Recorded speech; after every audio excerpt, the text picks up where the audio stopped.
I'm Sam, and this is the Depot Workshop. If you run long consists on a large HO scale home layout, you might be pulling the scale equivalent of 25,000 full-sized tons of freight. That huge number becomes a massive challenge on our Raton Subdivision model railroad, where we deal with the punishing 3.4% grades and tight S-curves.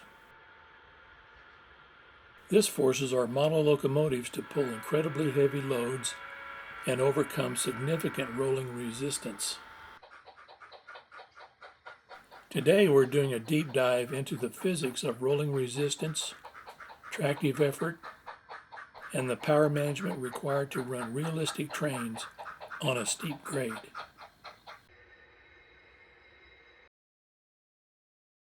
Every model railroad, even one with perfectly flat grades, experiences rolling resistance from wheel to track drag and curve tightness. But real railroads have a distinct advantage over trucks. Steel on steel produces far less friction than rubber on asphalt. As we continue this engineering deep dive, we find that nearly every decision in model railroading, from track geometry to car weighting, comes down to energy and resistance. When you're pulling a long realistic consist, the tiny details add up to an enormous difference in operational efficiency.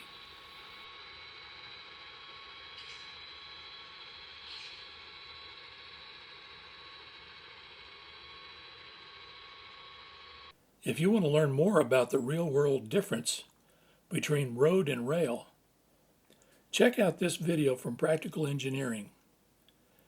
Which is easier to pull? Rail cars versus road cars. The biggest obstacle model railways face is the grade. A train moving uphill has to fight the enormous force of gravity on its load. While the Colorado side has the steepest grade, the New Mexico ascent is where our locomotives fight the hardest. The combination of the tight Y curve near Raton and the S curve between Raton Creek and Lynn generates maximum friction, making it the greatest source of rolling resistance on our entire Raton subdivision. That's why we rely on helper locomotives to assist trains over the pass, dividing up the in-train forces and easing the strain on the couplers. There are three common positions for deploying your helper locomotives, each representing a strategic trade-off in power distribution and train handling. The lead position, or head-end power. The pros of the lead position are that the connection is quick and simple. Helpers can be easily uncoupled and moved into a short siding once their job is complete. The cons are that it concentrates all the tractive effort at the front of the train. This puts maximum stress on the lead couplers and significantly increases the risk of a very long train streamlining through curves. Here are the rear position pros and cons. This position eases the strain on the head-end couplers, minimizes track slack, and often allows the helper crew to be removed on the fly after cresting the summit. The cons are that it's a major risk of compression. Too much pushing power can crush lighter rolling stock or cause the train to buckle or derail on the grade. The mid-train position, also called distributed power. The pros. The most effective method for relieving strain on all couplers throughout the entire train, leading to the safest passage over the steepest grades. The cons. The helpers cannot be easily or quickly separated from the consist during an operation, complicating the process of staging and recovery.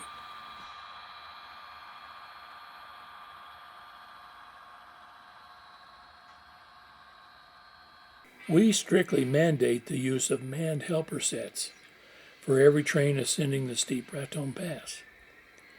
This core operational choice directly mirrors prototype railroading, maximizing efficiency by ensuring that excess locomotive power is never hauled as dead weight across the entire division, but is deployed only where the 3.5% grade demands it. Beyond grade, track curvature is the second highest cause of resistance. The sharper the radius, say 18 inches, the greater the side-to-side drag. This is caused by the wheel flanges interacting with the tiny railhead, scraping and increasing friction. The tighter curve drastically increases the rolling resistance, converting tractive effort into lost energy. Even pulling a train on perfectly straight and level track requires energy. Modelers focus on mitigating two sources of residual drag.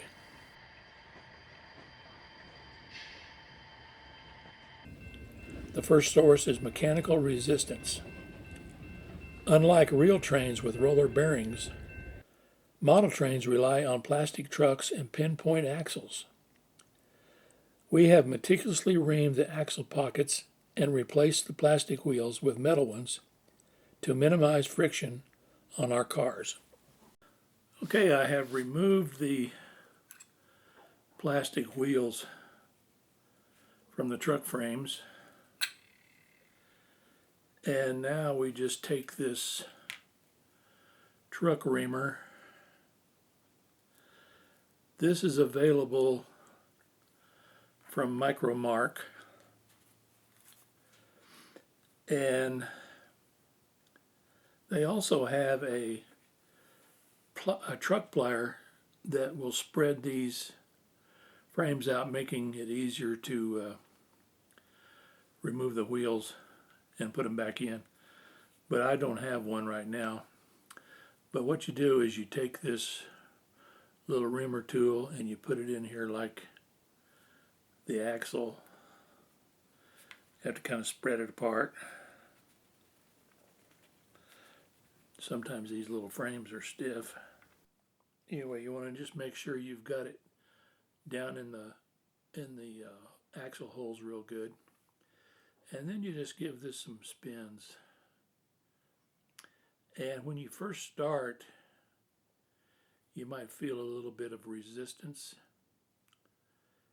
but just kind of keep turning it back and forth a little bit and clean that out real good. Then you can remove it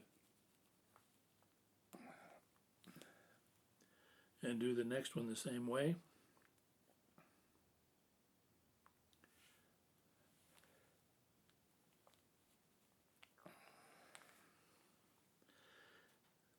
I feel it kind of gripping a little bit when I first turn it, but just kind of turn it clockwise and then counterclockwise, clockwise, counterclockwise, and the counterclockwise kind of dumps out the little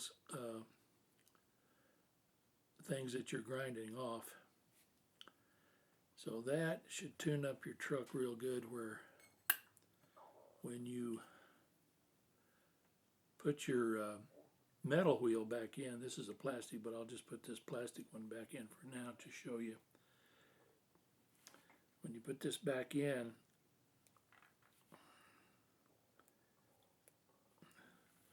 it should spin freely.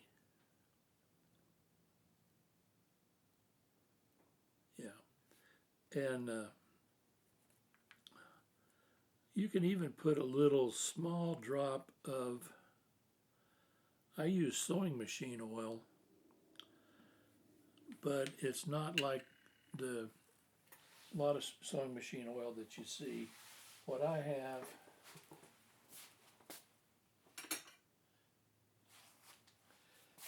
is a clear sewing machine oil. And I just take a small brush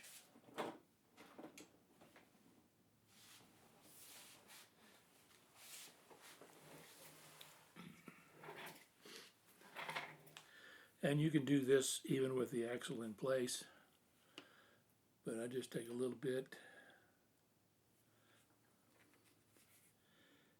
and just dab a little bit in that hole, just a tiny dab.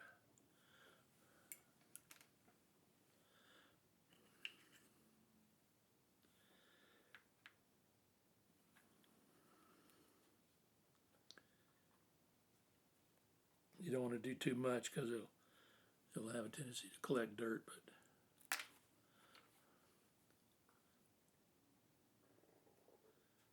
but that's going pretty freely now. So that really helps when you get rid of those little burrs in there. That gives you your best condition for a smooth rolling truck. And it takes time to do it, but it's well worth the effort to get all of those burrs out of there, because they all have a little bit. And the only way to get it out is to individually do them one at a time and get that cleared out of there. The second source of drag is beating curve drag.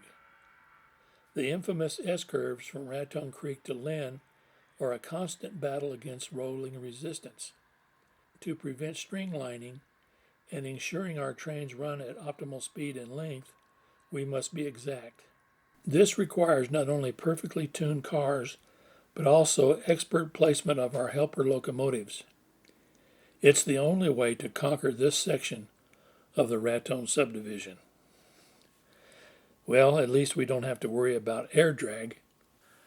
Right here I have some examples of weighting cars to NMRA standards. What you do is you take your car. Now this caboose, I have already got this weighted, but like this well car, this has not been weighted. We've been running this empty, and it's very difficult to add much weight to it, and I'll show you why here in a second.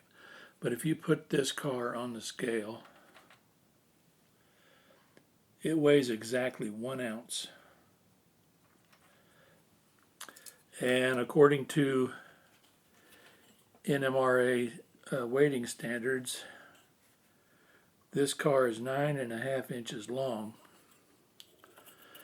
So it should weigh 1 ounce plus 1 ounce for every 2 inches of car length. So this is already 1 ounce. So there's 2, 3, 4, 5. So it needs to weigh about 5.5 to 5 3/4 ounces to be properly weighted. So we would have to add 4.5 to 4 3/4 ounces. Well, there's 2 ounces, 4 ounces, and you'd probably have to have another one or so. You can see there's no place to hide that much weight in this type of a car. About the only thing you can do with a well car like this is put your weight inside the containers. That way you can hide the weight and bring this car up to standards. But when it's empty like this, there's not a whole lot you can do. So what we do is we put the empty lightweight cars towards the back of the train as far as possible. Now this little caboose, see, I gotta turn the scale back on. This little caboose has been weighted, and it weighs 3.6 ounces. And that's just right for NMRA standard for this short of a car. But what I did was I took the shell off, and then on the shell or on the floor of the car.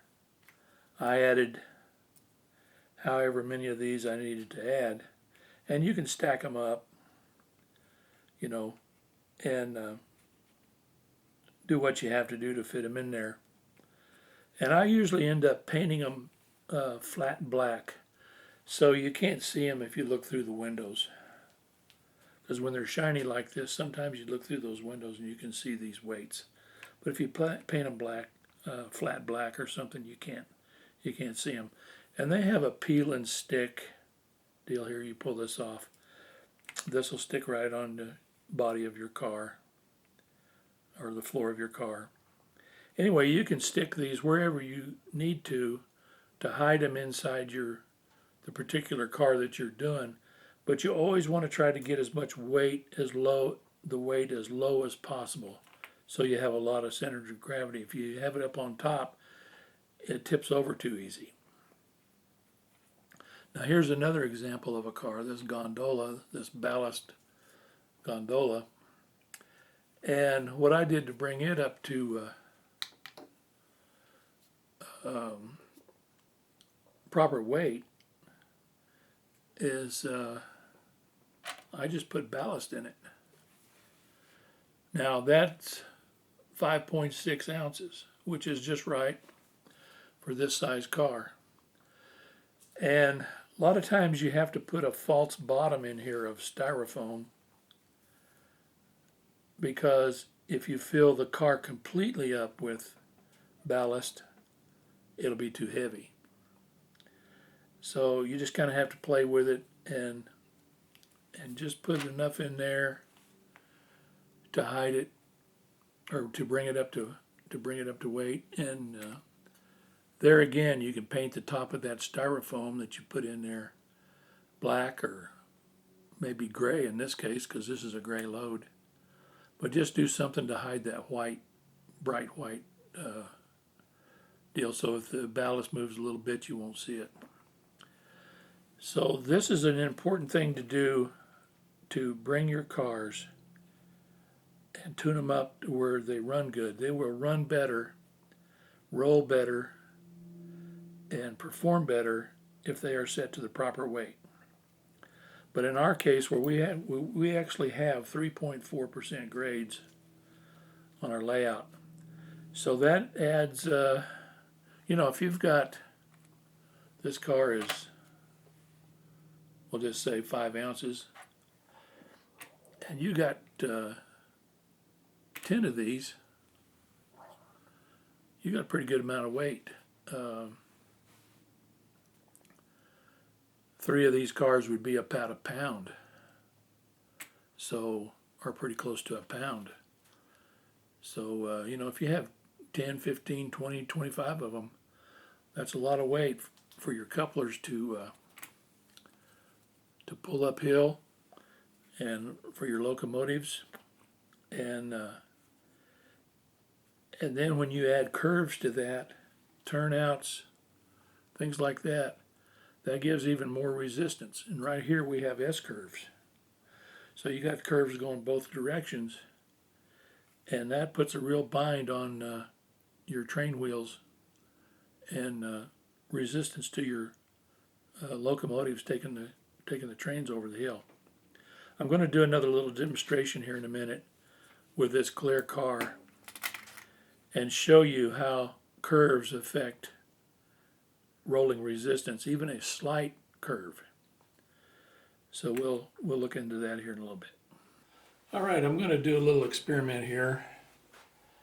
We have this transparent car that we have around here, and I have been practicing rolling it consistently the same amount of power as good as I can, and it rolls down there and runs into the F45 that's sitting there, and that's going straight. But what happens when we throw the switch and take the turnouts?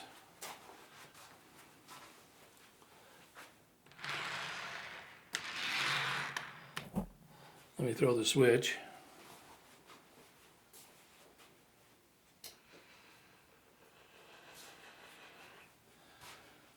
So with the switch thrown, we're going to be hitting a slight curve here, and then another one, and then it'll go straight again.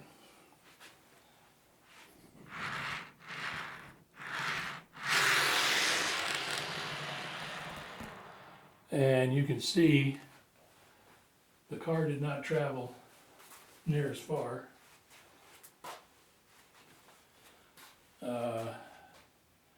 Looks like we're about 16 inches shy of the where we went before. It doesn't go as good when it goes through those curves. And those are just barely curved and only for a short distance, and then it goes straight again. I'm going to set the throttle for this locomotive and transparent car to about 10 miles an hour. And then we will watch the performance of the car wheels as it goes through various curves and things. Going along here on straight track, or fairly straight.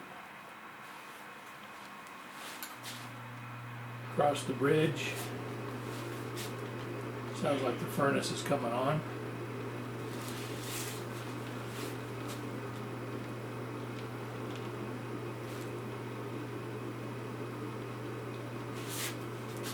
Now we're going into the first curve of the S curve. And this car only weighs 1.4 ounces.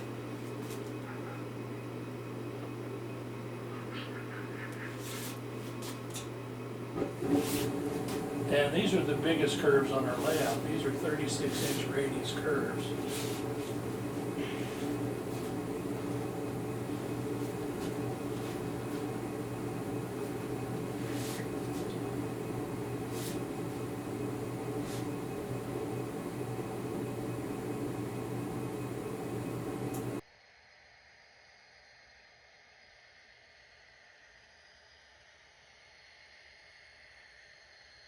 We've done the math and the trial and error to determine our power requirements.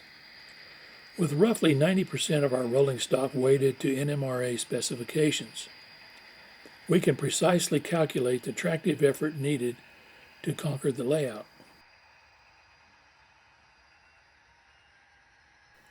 On the level, one locomotive can easily handle a 21-car train, which weighs 1,470 scale tons. The 3.4% pass grade is a different story. To take that exact same 21-car train over the daunting 3.4% Raton Pass, we calculate a required 287,000 pounds of tractive effort. That's the equivalent of about 3.5 SD40-2 locomotives.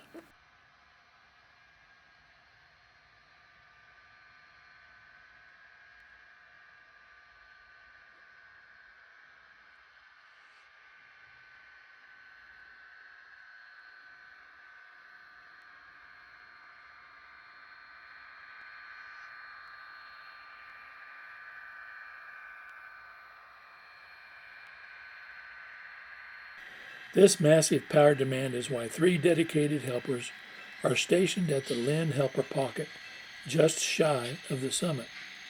Eastbound trains drop their helpers at Lynn. Westbound trains pick up helpers at Starkville and drop them off at Wootton, Colorado. It is truly remarkable how much force is required to move a properly weighted model train over this grade.